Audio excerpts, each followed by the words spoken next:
Abra sua Bíblia no Evangelho de João.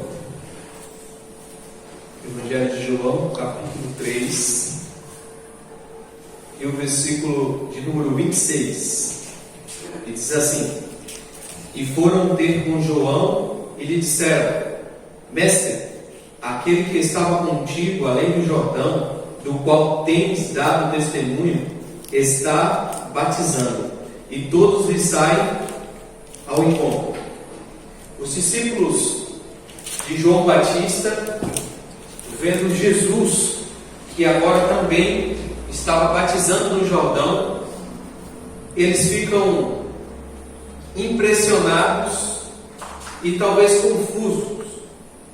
E eles vão até o apóstolo João e ele diz o seguinte: João, aquele que esteve com você, ele está batizando. Isso, muitas pessoas estão aceitando a sua pregação.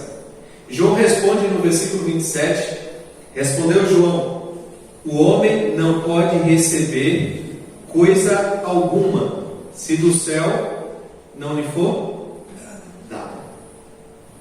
Nada podemos receber, se do céu não lhe for dado. Certa feita, Jesus é levado diante de Pilatos, e Pilatos pergunta quem era Jesus, e Jesus ele diz: olha, eu vim dar testemunho da verdade.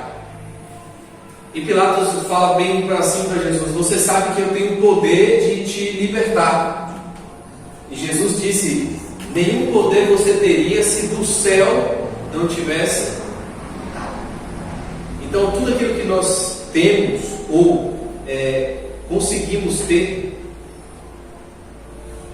de espiritual, necessitamos de Jesus. Nada pode vir do homem. O texto diz assim, o homem não pode receber coisa alguma se o céu não lhe dá. Você não pode receber nenhum tipo de libertação, nenhum tipo de cura, nenhum tipo de palavra divina se não vir do céu. É interessante que quando nós olhamos para a Bíblia, tudo que temos e que somos, Tiago capítulo 1, ele diz assim: toda boa dádiva, todo dom perfeito, tudo que é de bom em nós vem lá do céu, do Pai das luzes. Não existe nada de bom em nós. É o que a palavra de Deus diz. Mas quando nós costumamos dizer assim: olha, fulano tem um coração tão bom. Será que existe alguém com um coração bom?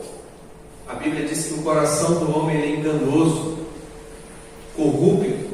Quem o conhecerá? Do coração humano procede maus desígnios, assim disse Jesus. Então, se não existe nada de bom, como nós podemos obter a bondade, a justiça? Como podemos pregar de um Jesus que é tão bom, tão maravilhoso, se tudo que nós temos tem que ser, ou que recebemos tem que ser liberado do céu? Eu passando a entender isso, e tem alguns textos na Bíblia que diz que ninguém pode falar de Jesus se não for pelo Espírito Santo. Eu fico lembrando a minha infância, e na minha infância certa vez era aniversário do meu pai, e eu fiquei muito ansioso para dar um presente para o meu pai, mas eu não tinha condições, eu não trabalhava, eu era um garotinho, mais ou menos 8, 10 anos, e eu pedi um dinheiro ao meu pai, e ele perguntou: para que é esse dinheiro? E esse dinheiro era para me comprar um presente para o meu pai, porque eu já estava cansado de dar um presente para o meu pai, aqueles sabonetes que a gente enfeitava na escola, sabe? Todo presente, dia dos pais, aniversário, a gente fazia o sabonete, aprendia a fazer aquele sabonete, enfeitava e tal, fazia aquilo ali, aí pegava um sabonete bem cheiroso. Eu falei: quero dar alguma coisa diferente para o meu pai, mas eu não tinha condições. E meu pai, ele me deu dinheiro para me comprar um presente para ele. E eu fico imaginando o nosso relacionamento com Deus. O meu relacionamento com Deus, eu não tenho nada para oferecer a Deus. E se eu preciso demonstrar a na verdade, o motivo pelo qual eu pedi o dinheiro a meu pai é porque eu queria demonstrar o meu amor, o meu carinho para com ele. E para mim demonstrar esse amor, esse carinho para Deus, não existe uma outra forma se eu não pedir algo dele para ele. Porque eu não tenho condições de dar nada para ele. A Bíblia diz que alguma coisa boa não pode vir se o céu não liberar. Então eu não posso oferecer nada a Deus, ou vai ser aceitável dele se vir de mim, porque não vai ser bom. Ele vai vir misturado com iniquidade, com egoísmo. Então precisa ser do céu. Então o louvor que nós oferecemos a Deus, ele precisa vir de lá. Tudo que nós vamos oferecer a Deus precisa vir dele, primeiramente dele, para ele, por meio dele, porque dele, né, são todas as coisas. Então, quando nós entendemos isso, nós percebemos que nós não somos nada, que somos completamente dependentes de Deus. E para a pregação do Evangelho, nós necessitamos de uma mensagem do céu para as pessoas aqui. E como nós vamos revelar a bondade de Deus, o amor de Deus, se não for do céu? Abra sua Bíblia no Evangelho de Mateus. Evangelho de Mateus, capítulo 16. Evangelho de Mateus, capítulo 16, versículo 13.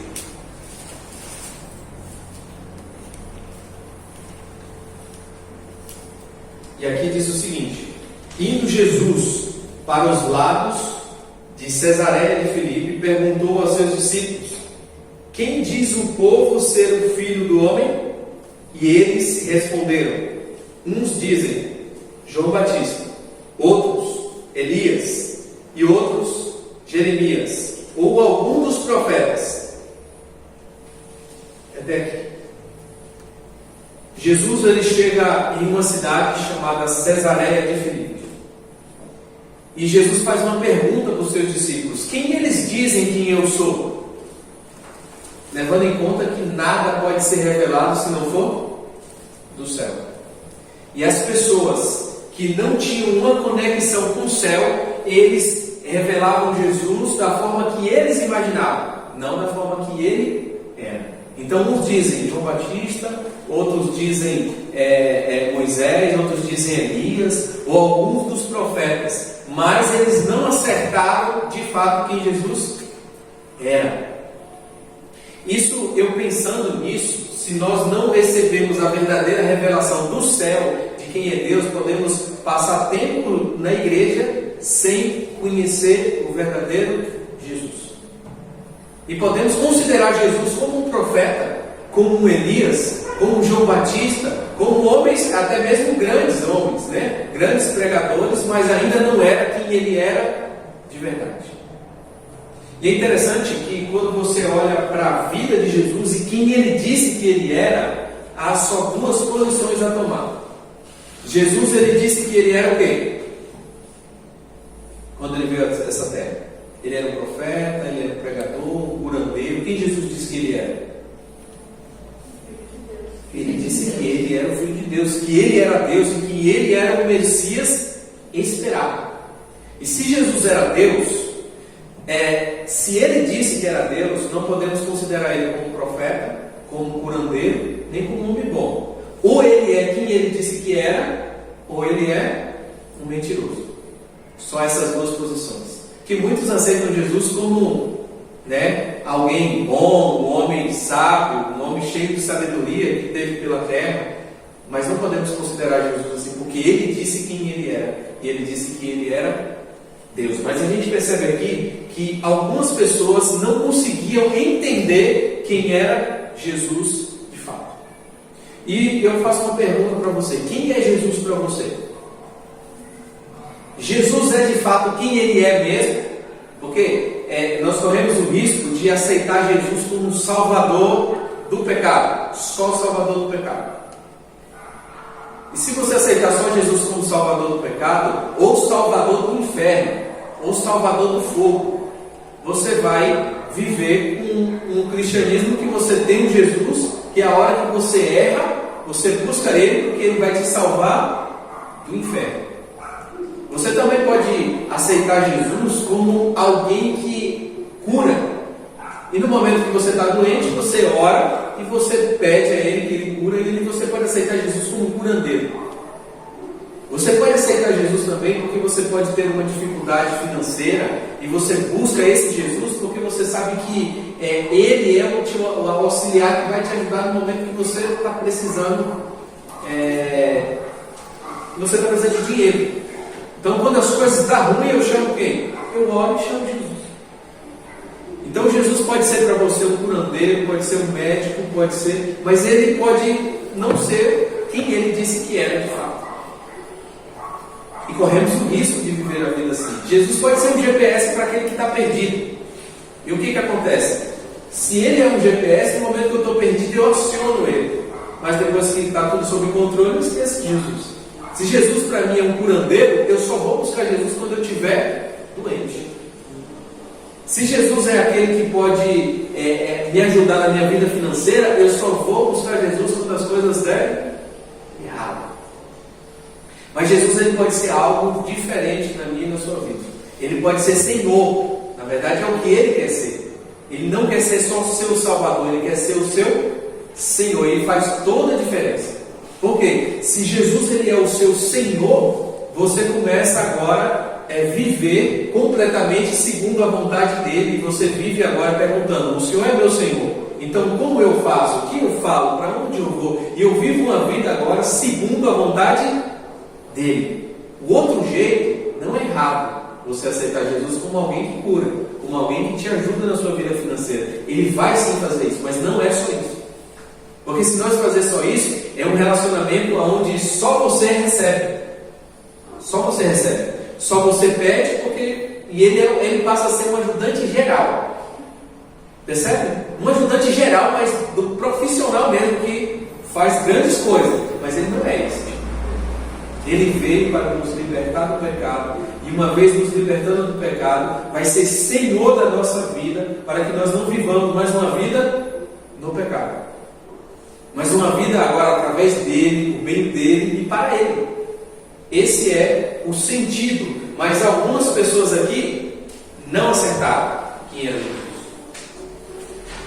E Jesus continua e ele faz uma pergunta agora diretamente para os seus discípulos. E ele fala assim: e vocês, quem dizem que eu sou? E aqui está a resposta. É o versículo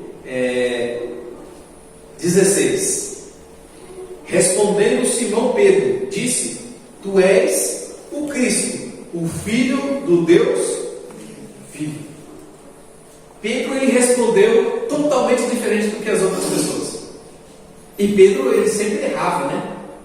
Quantas vezes devo perdoar? Pedro, 7 vezes. 7 vezes não, Pedro. 70 vezes 7. Pedro era sempre aquele que estava dando respostas precipitadas e erradas.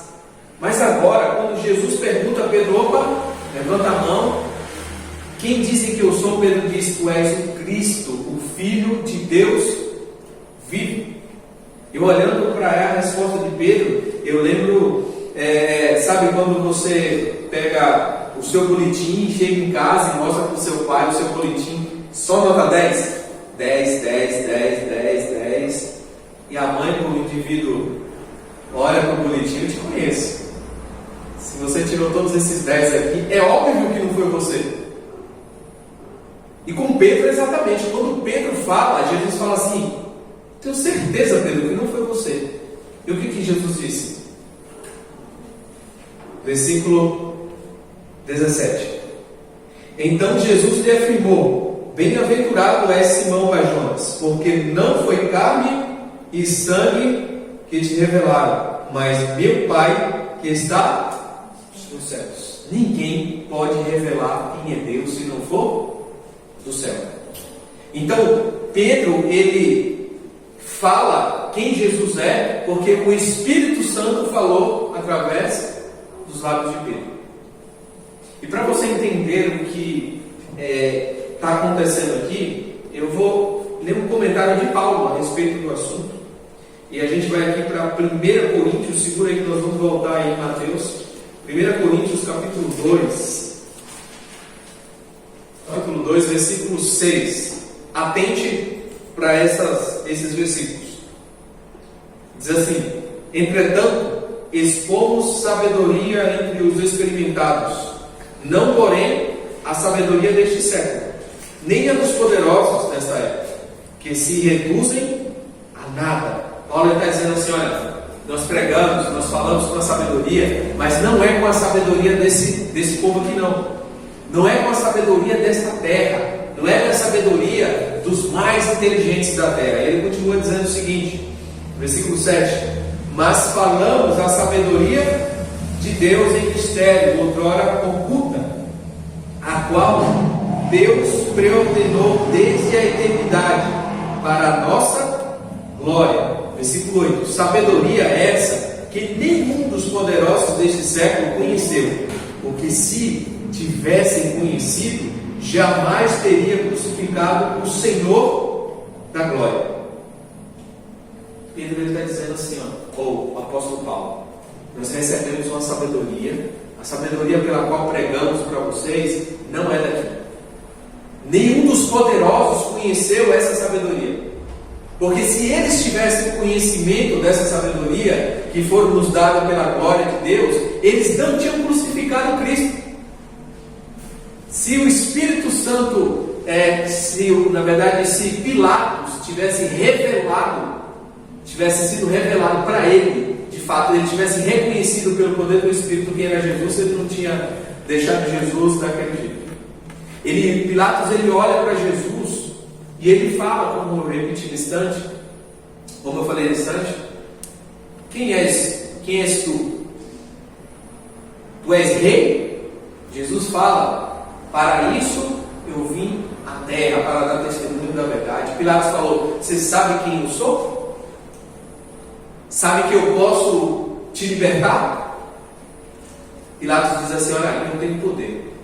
Jesus diz assim: você não tem poder se do céu não fosse concedido. Então Pilatos estava na frente do rei dos reis, senhor dos senhores, e ele não reconhece ele como ele era de verdade. Ele reconhece como Nazareno, como um rei dos judeus, um rei dos homens.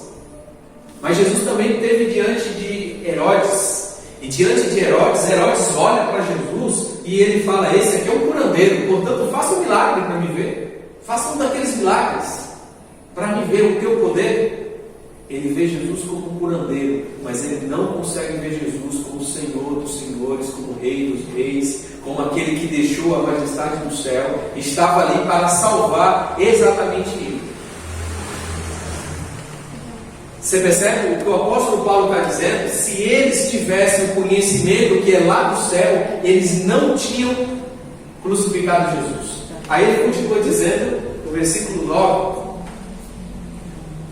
versículo 9 ele diz o seguinte: mas como está escrito, nem olhos viram, nem ouvidos ouviram, nem jamais penetrou em coração humano o que Deus tem preparado para aqueles que o amam. Paulo fala assim: olha, nada, ninguém viu, nem ouviu o que Deus tem preparado, só a revelação vem da onde? Vem do céu, não é daqui da terra. Olhos daqui não sabem quem é ele de verdade, não conseguem revelar, se o céu não revelar. E ele continua dizendo o seguinte, e o versículo 10, o apóstolo diz assim: mas Deus nos revelou. Por quê? Pelo Espírito, porque o Espírito a todas as coisas perscruta, até mesmo as profundezas de Deus. Porque qual dos homens sabe as coisas dos homens, senão o seu próprio Espírito que neles está? Assim também as coisas de Deus ninguém as conhece senão o Espírito de Deus. Percebe?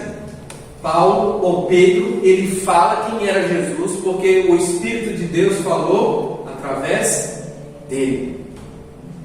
Isso significa que nós não podemos revelar Jesus para ninguém. Não podemos pregar para Jesus um Jesus verdadeiro. Você pode pregar um Jesus, um curandeiro, mas quem ele é de verdade não conseguimos revelar se o céu não revelar através de nós. Percebe a necessidade do Espírito Santo que temos? Agora, voltando para o texto de Mateus, capítulo 16. Mateus, capítulo 16. Algo de muito interessante tem nesse texto, e é o seguinte: depois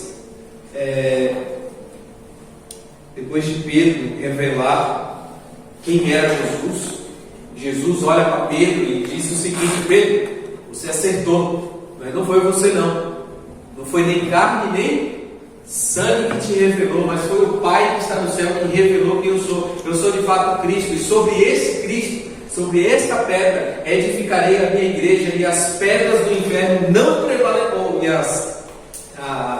e diz aqui, as portas do inferno não prevalecerão contra a minha igreja, contra este Cristo aqui, ó. Ele tem poder de ressuscitar, e a minha igreja não ficará na sepultura, porque Ele é a ressurreição e a vida, Ele é o alfa, o ômega, Ele é o princípio, Ele é o fim, e Ele pode resolver esse problema.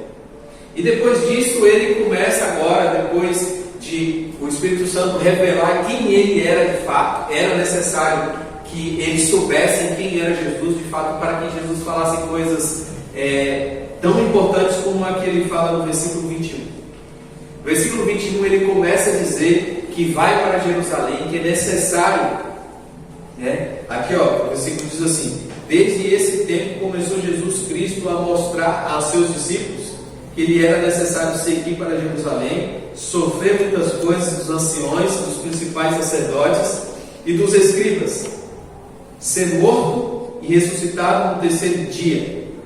E Pedro, chamando-o à parte, começou a reprová-lo, dizendo: tem compaixão de ti, Senhor, isso de modo algum acontecerá. O mesmo Pedro que revela quem era Jesus através do Espírito, agora nesse mesmo momento, quando Jesus disse que era necessário ele ir ser preso, ser morto, ressuscitado, e Pedro olha e fala assim: não, mestre, você não pode fazer isso, não vá para Jerusalém. Olha só o que Jesus diz para Pedro. Mas Jesus, voltando, versículo 23, mas Jesus voltando-se disse a Pedro: arreda, Satanás, tu és para mim pedra de tropeço, porque não cogita das coisas de Deus, e sim das coisas dos homens. Pedro, momentos atrás, há 5 minutos atrás talvez, você falou através do Espírito. Mas Pedro, agora você está falando através de outro Espírito. Arreda-te daí, Satanás. Você percebe que não é um diálogo de duas pessoas ali. Existe quem ali? Jesus, Pedro e quem? Jesus, Pedro e quem está nesse diálogo? Satanás. No primeiro diálogo, quem é que está? Jesus, Pedro e quem? O Espírito Santo. Você percebe que ou você fala no Espírito, ou você não fala no Espírito e você vai falar no outro Espírito? Esse texto ele quer dizer que se você não viver no Espírito cogitando as coisas de Deus, você vai cogitar as coisas do inimigo de Deus. Jesus ele é muito claro quando ele diz o seguinte: quem não é comigo, quem não ajunta comigo, espalha. Quem não é a favor dele é contra ele. Então Jesus ele fala assim: não tem uma terceira margem, não tem um terceiro caminho. Existe dois. Ou você fala no Espírito, ou você fala no outro Espírito. E a maioria das coisas que falamos e fazemos que dão errada é que nós vivemos em um outro Espírito, que ele diz assim, ele termina dizendo o seguinte: tu és para mim pedra de tropeço, porque não cogita das coisas de Deus, e sim dos homens. A pergunta é: em nome de quem você vem vivendo a sua vida? Em nome de quem você vem falando? Aliás, através de quem você vem falando? Através do Espírito? No Espírito? Você vem falando das coisas de Deus? Ou você vem vendo as coisas dos homens? A mensagem de hoje é para que você entenda que nós vivemos num mundo espiritual. E nós somos espirituais. Nós não temos uma vida espiritual. O homem sem o Espírito não tinha vida. Deus criou o homem e sopra no seu fôlego de vida, nos seus lábios, em sua boca, o fôlego de vida. E a partir desse momento o homem passou a ter vida. E a Bíblia ele vem mostrando para nós que alguém sem o Espírito é alguém sem vida. A Bíblia diz em Efésios capítulo 2, versículo 1, fala que nós estávamos mortos em nossos pecados. Porque nós cogitávamos das coisas dos homens, que vivia segundo o príncipe deste mundo. Mas a partir do momento que nós aceitamos Jesus, nós passamos a viver uma outra vida. E o filho, quando é chegado na casa do pai, e o pai diz assim: este meu filho estava morto e reviveu. Estava perdido e foi achado. Isso significa que é longe do pai, nós não temos vidas e falamos agora sem o Espírito. E sem o Espírito são crentes mortos, que falam, fazem, mas não fazem e nem falam das coisas do céu. Jesus passa a ser qualquer coisa humana, não divina. Isso é um problema, porque Ele é grandioso demais, Ele é muito poderoso, Ele é tão grande que se não for o Espírito Santo para revelar Ele através de nós não conseguimos expressar de fato quem é Cristo. A Jéssica vai cantar uma música aqui, e ao ouvir essa música, pense em tudo que você tem vivido. Você tem vivido para o Espírito? Você tem falado através do Espírito? Através de quem você tem falado? E se você perceber que você necessita desse Espírito, no final dessa música eu quero orar com você.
Se nessa vida elevasse um só nome,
Pedro experimentou esse Jesus, experimentou falar no Espírito e viver no Espírito, Pedro, ele abandonou tudo.